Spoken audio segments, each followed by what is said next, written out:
এবার একদিনে ইসরায়েলি 5টি মার্কাভা ট্যাঙ্ক ধ্বংস করলো হামাস। আরো বিস্তারিত জানিয়ে দিব। এদিকে পশ্চিম তীরে বন্দুক হামলায় 9 জন ইসরায়েলি হতাহত। এবার রাশিয়ার ক্রুজকে নতুন করে হামলা শুরু করেছে ইউক্রেন। এদিকে যুক্তরাষ্ট্র নির্মিত দূরপাল্লার ক্ষেপণাস্ত্র ভূপাতিত করার দাবি রাশিয়ার। আরো জানিয়ে দিব, এবার সিরিয়ায় তুর্কিপন্থী ও কুর্দি বাহিনীর সংঘর্ষ, নিহত অন্তত শতাধিক। এদিকে যুক্তরাষ্ট্র সরে গেলে ইউরোপ ধ্বংস করবেন পুতিন, দাবি জেলেনস্কির।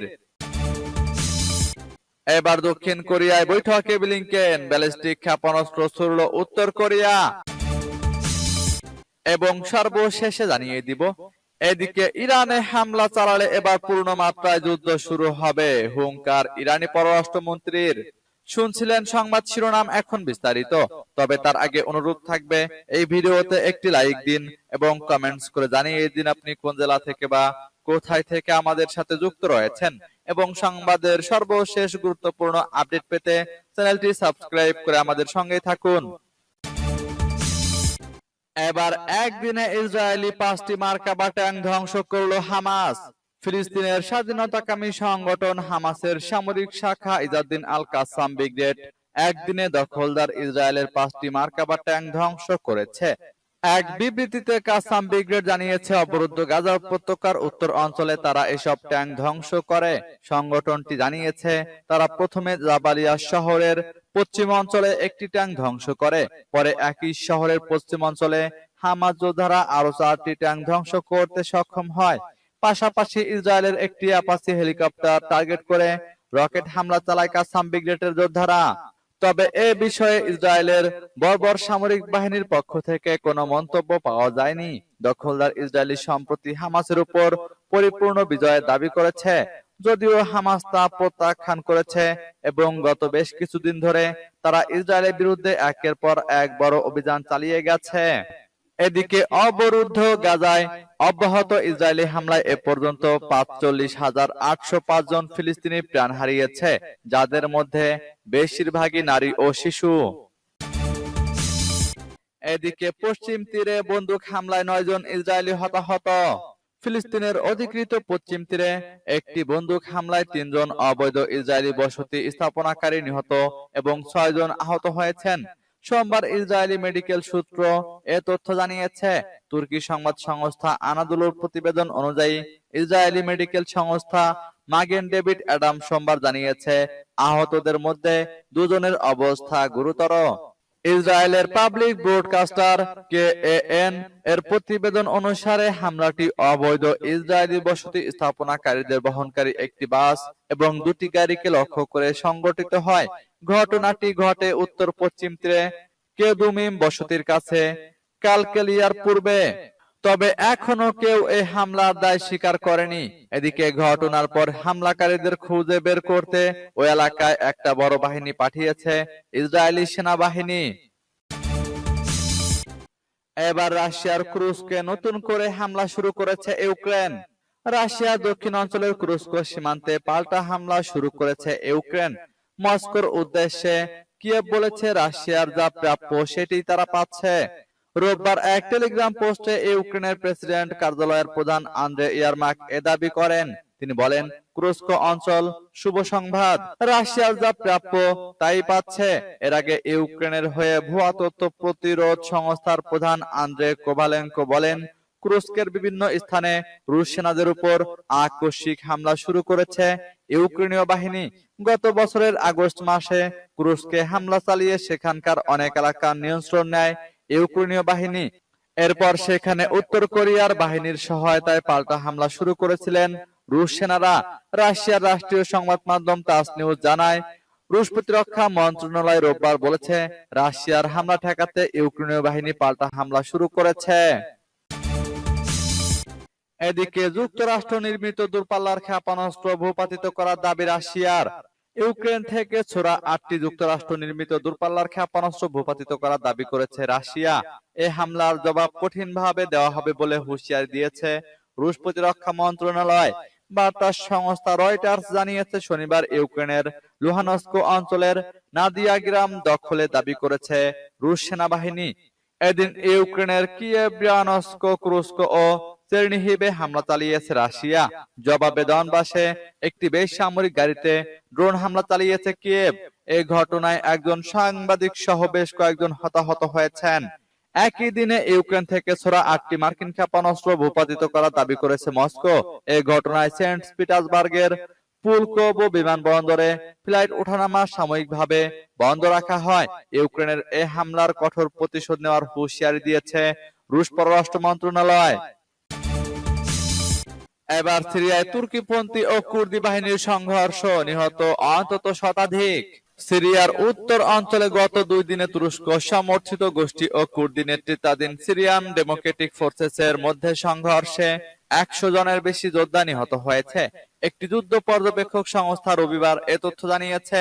Syrian observatory for human rights জানিয়েছে স্থানীয় সময় শুক্রবার সন্ধ্যা থেকে মানবিজ শহরে আশেপাশের বেশ কয়েকটি গ্রামে সংঘর্ষে 101 জন নিহত হয়েছে।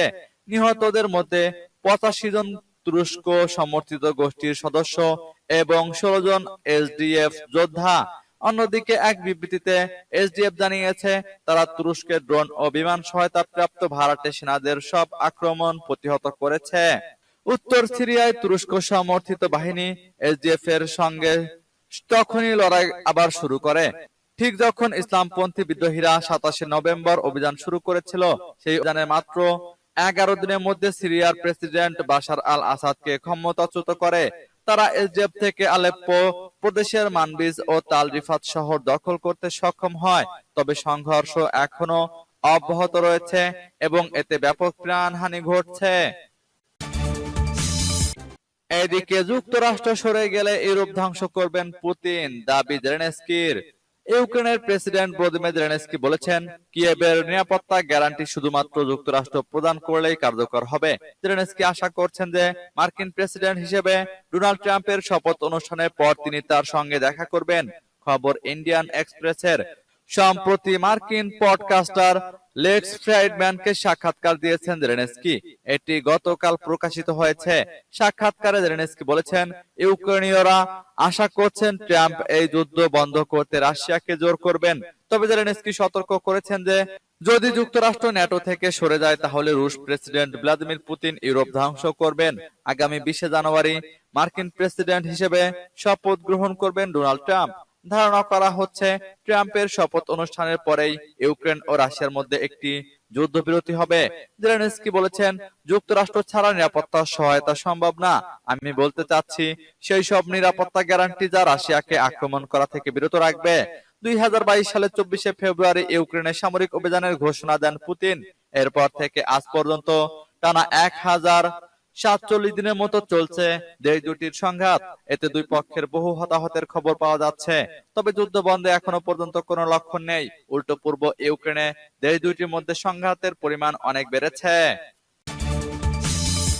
এবার দক্ষিণ কোরিয়ায় বৈঠকে ব্লিংকেন, ব্যালিস্টিক ক্ষেপণাস্ত্র ছুড়ল উত্তর কোরিয়া। মার্কিন যুক্তরাষ্ট্রের পররাষ্ট্রমন্ত্রী অ্যান্টনি ব্লিংকেন দক্ষিণ কোরিয়ায় দেশটির ভারপ্রাপ্ত প্রেসিডেন্ট চোই সাং মোকের সঙ্গে বৈঠক করেছেন। আল জাজিরা জানিয়েছে ব্লিংকেন যখন সিওলে বৈঠক করছিলেন ঠিক তখনই সাগরে ব্যালিস্টিক ক্ষেপণাস্ত্র নিক্ষেপ করেছে উত্তর কোরিয়া। সোমবার উত্তর কোরিয়া থেকে ছোড়া ক্ষেপণাস্ত্রটি 1100 কিলোমিটার পূর্ব দিকে উড়ে গিয়ে কোরীয় উপদ্বীপ ও জাপানের মধ্যবর্তী জলসীমায় পড়েছে। দক্ষিণ কোরিয়ার সামরিক বাহিনী জানিয়েছে এটি একটি মাঝারি পাল্লার একটি ব্যালিস্টিক ক্ষেপণাস্ত্র ছিল বলে ধারণা করা হচ্ছে। মার্কিন পররাষ্ট্রমন্ত্রী অ্যান্টনি ব্লিংকেন দক্ষিণ কোরিয়ার ভারপ্রাপ্ত প্রেসিডেন্ট চোই সাং মোকের সঙ্গে বৈঠকের পরপরই ক্ষেপণাস্ত্র শনাক্ত করা হয়। এই ঘটনার পর নজরদারি জোরদার করা হয়েছে। জাপানের প্রতিরক্ষা মন্ত্রণালয় জানিয়েছে ক্ষেপণাস্ত্রটি তাদের বিশেষ অর্থনৈতিক অঞ্চলের বাইরে পড়েছে। এতে কোনো জাহাজ বা বিমানের ক্ষয়ক্ষতির খবর পাওয়া যায়নি। এদিকে ইরানে হামলা চালালে এবার পূর্ণ মাত্রায় যুদ্ধ শুরু হবে, হুঙ্কার ইরানি পররাষ্ট্রমন্ত্রীর। ইরানের পররাষ্ট্রমন্ত্রী আব্বাস আরাগচি ফের করা হুঁশিয়ার বার্তা দিয়েছেন ইসরায়েলকে। ইরানে ফের হামলা চালালে কি পরিণতি হতে পারে তা নিয়ে সতর্ক করেছেন আব্বাস। খবর ইরান ইন্টারন্যাশনালের। চীনের সিসিটিভিতে আব্বাস বলেছেন ইসরায়েলের সম্ভাব্য হামলার ব্যাপারে ইরান পুরোপুরি প্রস্তুত রয়েছে। আব্বাস গত ডিসেম্বরে এই সাক্ষাৎকার দিয়েছেন, কিন্তু গত শনিবার এটি প্রকাশিত হয়েছে। ইরানি পররাষ্ট্রমন্ত্রী বলেছেন, আমি আশা করি ইসরায়েল এমন বেপরোয়া পদক্ষেপ নেওয়া থেকে বিরত থাকবে। এমন পদক্ষেপ নিলে পূর্ণ মাত্রায় যুদ্ধ শুরু হবে। এদিকে গত ৩রা জানুয়ারি ওয়াশিংটন টাইমস ও মার্কিন সংবাদ মাধ্যম অ্যাক্সিওস এর প্রতিবেদনে বলা হয়েছে, বিদায়ী মার্কিন প্রেসিডেন্ট জো বাইডেন ইরানের পরমাণু স্থাপনায় হামলার পরিকল্পনা করছেন। শুধু পরিকল্পনায় নয়, প্রস্তুতিও নিতে শুরু করেছেন। প্রতিবেদনে বলা হয়েছে, ইরান পরমাণু অস্ত্র ব্যবহার শুরু করলে যুক্তরাষ্ট্রের প্রতিক্রিয়া কি হতে পারে, মূলত তা নিয়েই প্রেসিডেন্ট বাইডেন প্রশাসনের শীর্ষ কর্মকর্তাদের সঙ্গে বৈঠক করেছেন। হোয়াইট হাউস জানিয়েছে, জাতীয় নিরাপত্তা উপদেষ্টা জ্যাক সুলিভান প্রেসিডেন্ট বাইডেনকে বিভিন্ন পরিকল্পনা কথা বললেও বৈঠকে এখন পর্যন্ত ইরানের বিরুদ্ধে সামরিক পদক্ষেপ নেওয়ার কোনো অনুমোদন দেওয়া হয়নি। তবে এরই মধ্যে ইরানের পরমাণু স্থাপনায় হামলার পরিকল্পনা করছে যুক্তরাষ্ট্র বলে দাবি করেছে অ্যাক্সিওসের।